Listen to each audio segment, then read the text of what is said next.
a lot to be slapped with the fact that your husband is charged, A, for having an affair, and B, for a murder.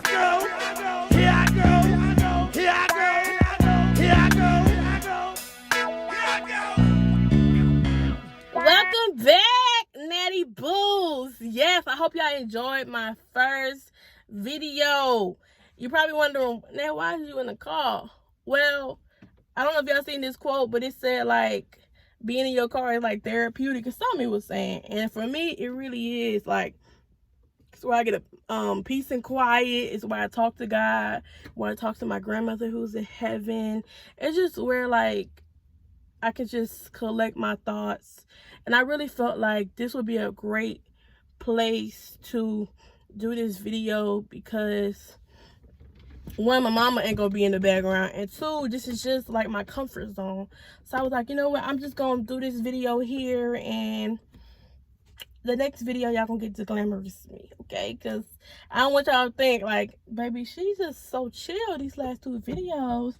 What these fashion hauls gonna look like? Like, baby, I do this. Like, hair getting done on Thursday. Nails is always done. No.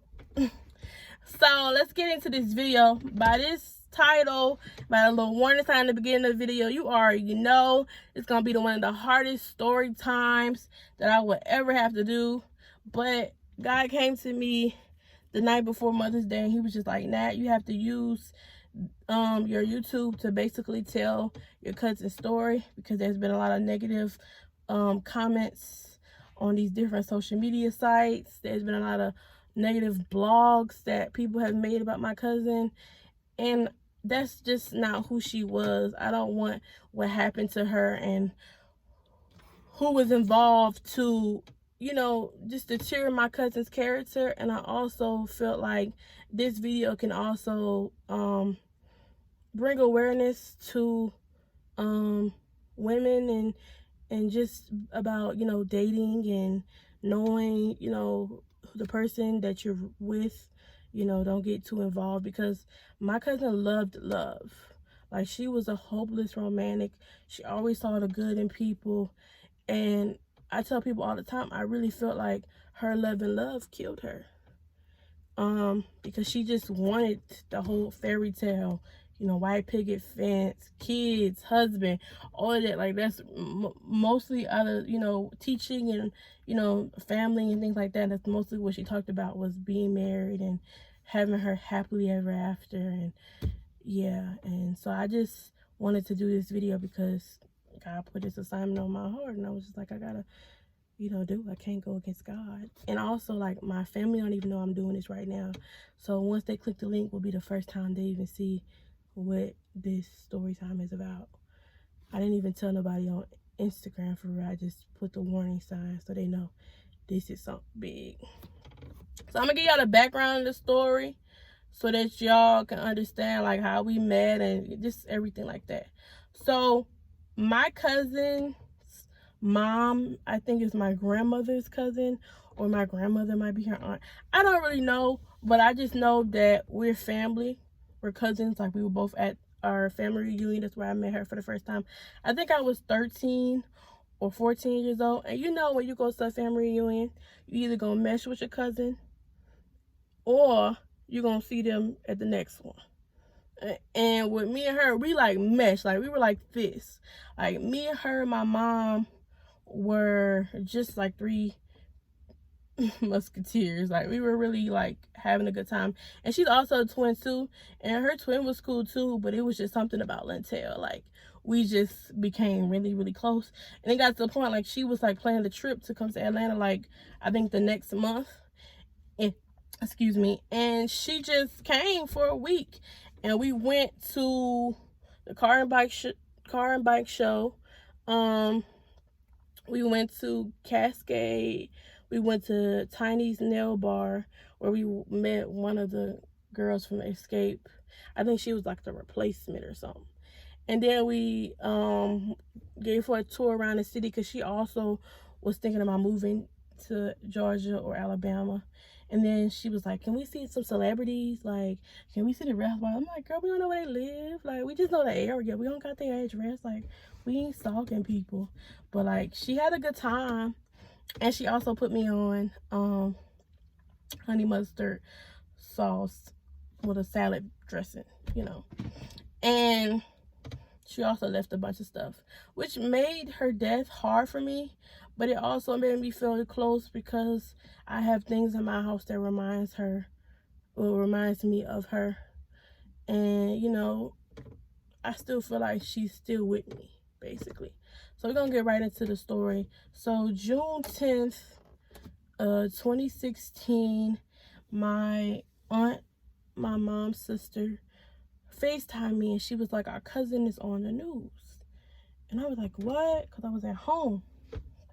And so I called my mom. I went in my living room because my mama was working from home. And I was like, Ma, Lintel on the news. They say she missing.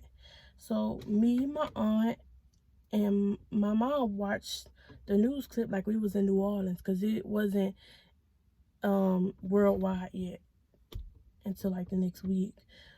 But anyways, we watched it, and they had said like she had been missing since Wednesday, and that they found her daughter, which she was 3 years old at the time. They found her walking around the apartment complex with blood everywhere, and they had blood on my cousin's car.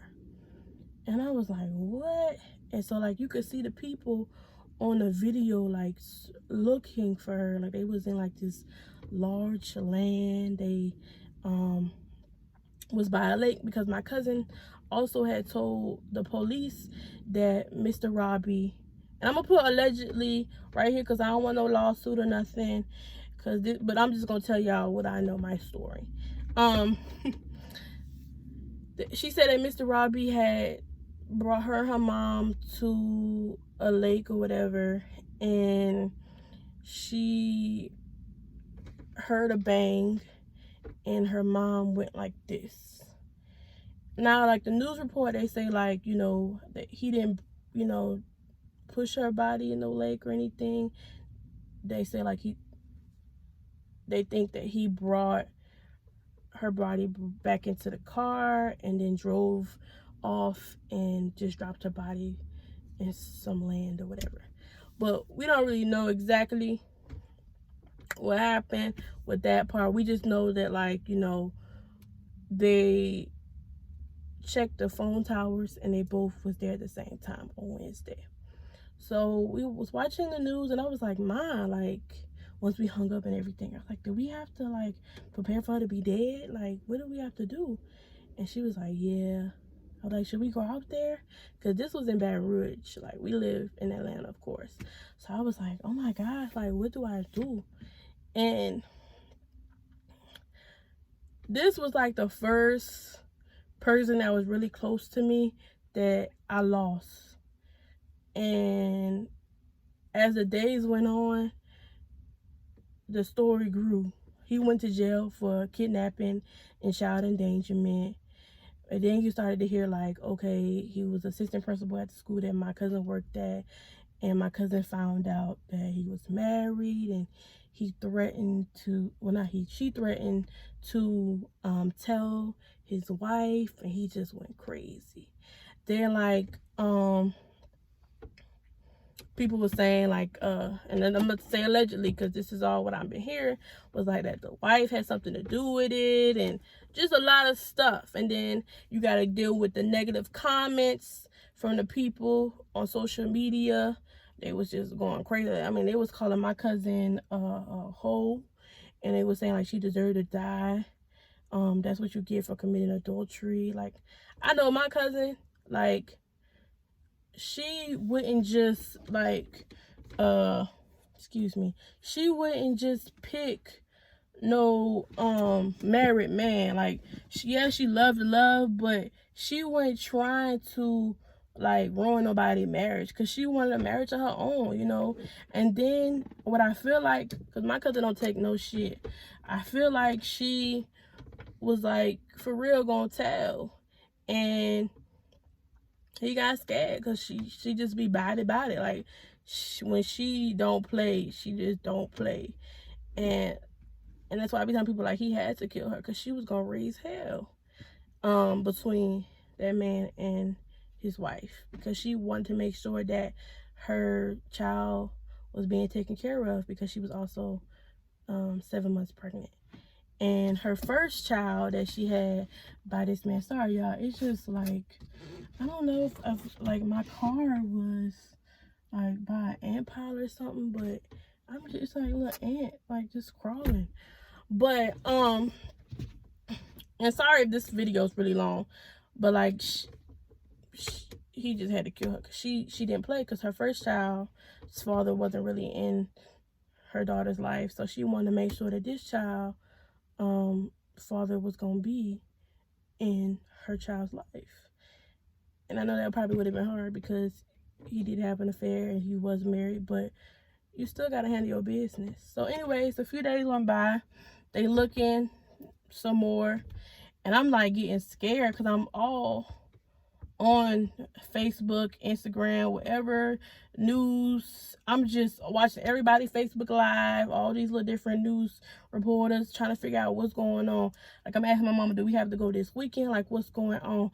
My family trying to get in touch with my cousin's twin. We can't get in touch with her. And it's just a lot going on. So by Tuesday, they found a body, and it fits my cousin's description. It was a pregnant woman with a gunshot wound to the head, and they found her in a ditch, and her body was badly decomposed because of the weather, and it was raining really bad. And when I read that, when I saw like the news stuff, I knew that it was over. Like, I knew she was dead. And it's sad, because I was like, this lady was my cousin. Like, we was just so close. Like, she would always hit my mama up, like, y'all need to go natural. Just, we was family, and like, you know, we saw each other, like, not really like all the time, but when I was in Georgia, not in Georgia, when I was in New Orleans, like, you know, and she was there, like, we saw each other. We just, you know, we were family. Like, she would call my mom to catch up. Like, it just didn't sit well with me that my cousin was dead. And then to somebody so close, that just really, like, it made me so sad. And so, like, 2 days went by, and then Thursday night, which is 4 years from today, which is one of the reasons why I wanted to post this video today, they confirmed that she was dead by doing the dental work or whatever. And I didn't even cry. I think I was just really numb by that point, because I did so much crying, and I couldn't sleep so many nights. So I think, like, at that point I was just like numb. And then he went to jail from kidnapping, child endangerment, to feticide, and then 2nd-degree murder, I believe. And after I just found out that my cousin is actually dead, his wife and his attorney decided they wanted to get on CNN with this lady named Nancy Grace. And the thing they said was like, what the hell? Like, how dare you? And even, like, Nancy was not even, like, she wasn't even understanding, like, their thought process. Because she was like, what are y'all talking about? Because one of the things they said was, how do you believe a 3-year-old child?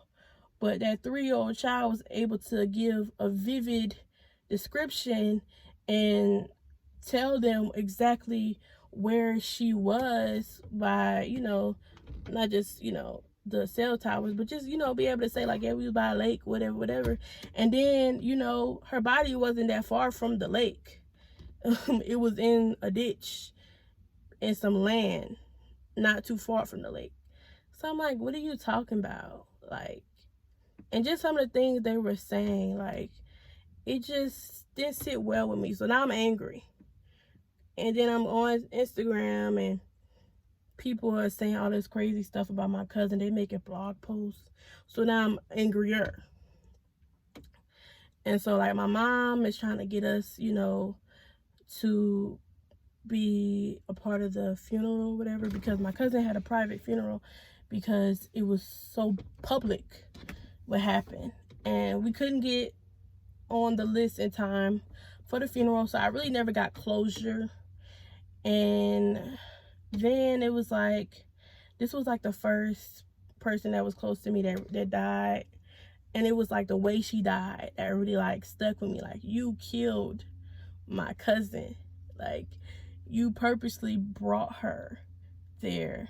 And then when all my cousin, like her friend, had did this interview with the news, and this how like highly she spoke of him, and you know how highly like the, you know, the lady said, you know, he was, you know, it just didn't sit well with me either, because you played my cousin. You had her thinking like you was gonna wine and dine her, you was gonna change, you know, basically change her life. You was in my little cousin's life because she knew who you was. She was able to give your first name, Mr. Robbie. Like, I don't get it. And so that was just like, ugh. So I never really was able to really like get closure from her death. And then like, after that, like, I lost a family friend to suicide. Then this one guy I was really close to, he was killed at the end of the year of 2016.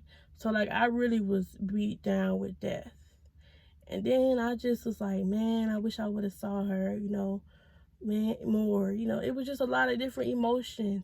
And then like, they told my cousin's twin that, you know, he would never see the light of day. Like, he would never be able to get on bail.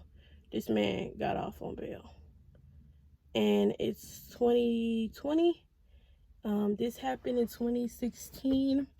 We are still waiting for him to get convicted for this. So I really just wanted to come and, you know, share her story, tell things about her, you know, really tell people, like, I know a lot of people be scared of online dating, but meeting people in person is just as bad, because you never know who they really are. Like, when that happened to my cousin, that messed me up, because, like, you know, I'm big on online dating. You know, I be on Tinder, swiping right, whatever. But, like, I had to put a pause. Like, all the potentials just became friends, because I'm like, I gotta really get to know you for real. Like, I have to take this dating, if I'm really going to date, I have to take this stuff more serious, because, like, you know, you watch like Fatal Attraction, all that stuff, but like, when you really be put in a position where you might have to put up flyers for a missing person, or you got to go to trial to actually show this man, like, you took somebody's family away. Like, you took this girl mom from her. Like, you killed her mom in front of her. Like, she would have to remember that for the rest of her life. Like, and that just kills me. And so, like, I just was like, I had to make this video to, you know, just tell people, like, be careful with these men that you meet, because women are dying, like, every day. Like, you either dying from domestic violence, you're dying if you don't give a man your number, you just dying. Like, and I don't want, you know, for anybody my age or anybody older than me to be like, because I'm a hopeless romantic myself, and, you know, you just be loving love, and then God calls you home in the most bizarre, graphic, just senseless, violent way ever. And so I just wanted to make this video because it hurts, you know. Like, this week, every week is, you know, well, not every week, but every year is hard for me, you know, seeing her face, you know, on like battered women, you know, websites. Like, knowing that now that's what she's categorized because of the situation or the story, like that kills me. Like, and for it to be 4 years and we not have any justice, that kills me too. Like, you promised my cousin that this man would never see the light of day, and he's walking around like he ain't killed nobody.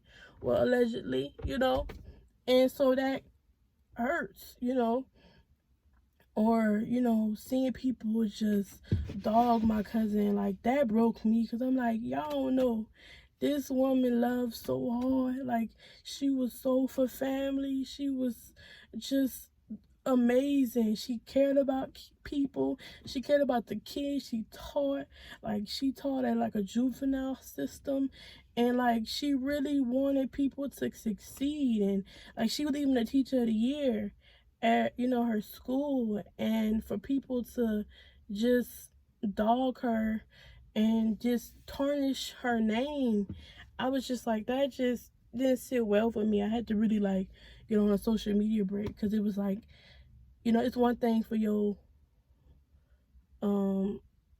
cousin story to be just like on NOLA.com or some Baton Rouge website, but it's another thing like when your cousin gets on CNN.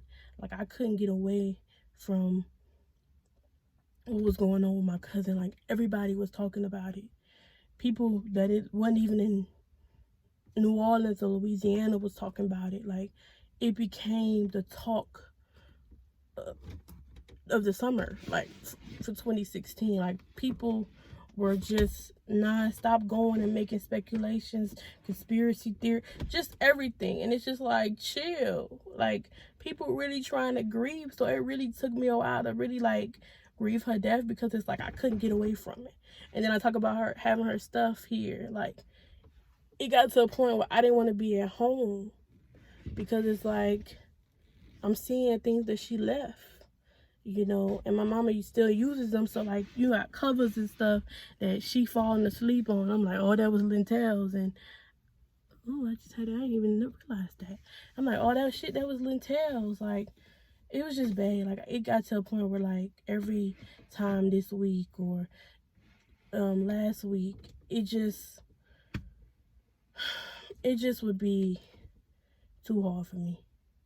Like, it got to a point where I would run to work, then it got to a point where I couldn't work, and it just was so much. But I thank you guys for watching. I appreciate you guys for all the love I got on my first video. Keep liking, keep sharing, keep commenting. Make sure you click that bell so you know when I post. Just keep showing all the love, because I appreciate y'all. And make sure y'all follow me. It's gonna be everything right here. And just have an amazing day and have an amazing rest of your week. Be blessed.